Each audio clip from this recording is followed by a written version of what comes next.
اسعد رفیق لاہور میں میڈیا سے بات چیت کر رہے ہیں۔ ٹرو اور اس سے اگلے دن جو 3 دن ہے اس پہ ریلویز کے کرایوں میں 30% انشاءاللہ کنسیشن ہوگی۔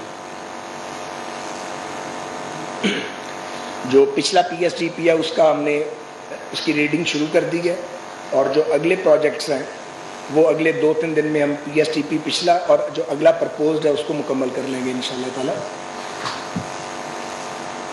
میں نے ہدایات ان کو جاری کی ہیں کچھ ضروری قسم کی، جیسے کہ سبھی ہرنائی سیکشن ابھی تک 98% بن چکا ہے اور اس کے اندر کچھ شارٹ فالز ہیں، تو اس کا بھی ہم جائزہ لے رہے ہیں، کیونکہ بڑی ہیوج انویسٹمنٹ ریلویز نے وہاں پہ کی تھی لیکن ٹرین نہیں چلی۔ بہت سارے پروجیکٹ میں نے اب دیکھے ہیں جو 4 سال پہلے جہاں ہم چھوڑ گئے تھے وہیں کھڑے ہیں، ان کے اندر کوئی پیش رفت نہیں ہوئی۔ 1-2 پروجیکٹ ایسے ہیں جو نیب نے جو تباہی مچائی ہے اس ملک میں، اس کی وجہ سے افسران نے ہاتھ ہی نہیں لگایا اور وہ 4 سال کی تاخیر کا شکار ہو گئے ہیں۔ تو اب ہم اس کو دوبارہ اس کو ادارے کو ٹیک اوور کیا انشاءاللہ تعالیٰ، تو اپنے افسران، ملازمین اور ان سب کے تعاون سے انشاءاللہ پہلے جیسا ماحول واپس آ جائے گا، بلکہ آ گیا ہے۔ اور سیکریٹری ریلویز بھی ایک ریلوے سروس کے افسر ہوں گے، اور اسی طرح سی او ریلویز بھی، وہ تو ہوتی ریلوے سروس کے اندر سینئر موسٹ آدمی کو لگایا جائے گا میرٹ کے اوپر۔ کسی کو ادارے سے نکالنے کا، جو پچھلے دور میں آئے ہیں، نکالنے کا کوئی پروگرام نہیں ہے۔ میں فردن سب سے ملوں گا، اور جو باصلاحیت لوگ ہوں گے وہ یہاں کنٹینیو کریں گے۔ آئی جی ریلویز بھی فیصل شاہکار ایک اچھے ویل ریپیوٹیڈ افسر ہیں، وہ بھی انشاءاللہ یہیں کنٹینیو کریں گے، اپنی پروفیشنل ڈیوٹی سر انجام دیں گے۔ تو یہ ابھی چند بنیادی باتیں ہیں۔ سول ایوییشن کا محکمہ میرے لیے نیا ہے اور بہت بڑا چیلنج ہے۔ ریلوے اب اتنا بڑا چیلنج نہیں ہے، کیونکہ وہ ہم مل جل کے سارے کر لیں گے، اور ویسے بھی آپ کے ہوتے ہوئے جو ہے وہ کسی غلطی کی گنجائش نہیں ہے، کیونکہ آپ جتنے مہربان ہیں اتنے ہی سخت ہیں، اور آپ کو سخت ہونا چاہیے، کیونکہ آپ میں سے بہت سارے دوست جو ہیں وہ اپنی رائے دیتے ہیں اور ان کی رائے کا بہت فائدہ ہوتا ہے۔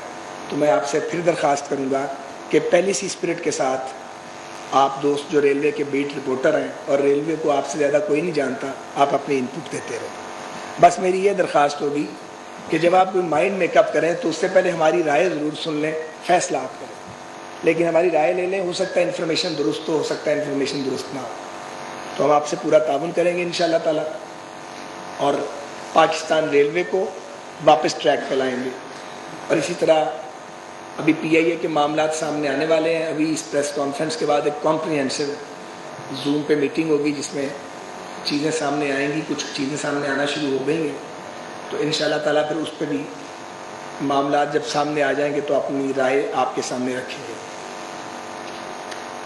آپ جانتے ہیں کہ ریلوے ہیڈ کوارٹرز میں ماضی میں کبھی سیاست پہ بات نہیں کرتا تھا، آپ سوال بھی کرتے تھے تو میں اس کو ٹال دیتا تھا۔ میں اب بھی ایسے ہی کرنا چاہ رہا ہوں، لیکن حالات بدل گئے ہیں اور ہمیں کچھ نہ کچھ تو کہنا ہے، کیونکہ کچھ بھی نہیں اگر کہیں گے تو ایک ون وے نیریٹو جو ہے وہ چلتا جائے گا۔ اس لیے یہ مجبوری سمجھیں کہ کچھ بات مجھے سیاست پہ بھی کرنی ہے، اگر آپ مجھے اجازت دیں تو۔ اجازت ہے آپ کی؟ بہت مہربانی۔ گزارش یہ ہے کہ ایک آدمی کو اس کی نالائکی، نہ تجربہ کاری، نہ اہلی، منتقم مزاجی،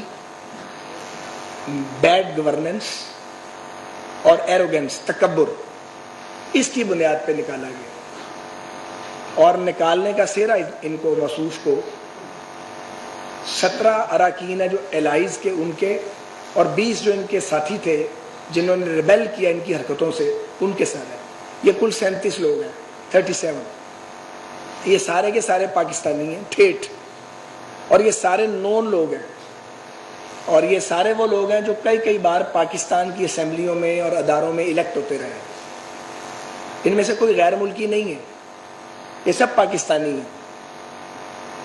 اگر عمران خان صاحب بیہیو کرتے، اور سب سے بڑی جو انہیں بیماری لاحق ہے تکبر کی، وہ یہ سمجھتے ہیں کہ وہ عقل کل ہیں اور باقی سارے بے وقوف ہیں، اور آتا جاتا موصوف وہ ککھ نہیں ہے۔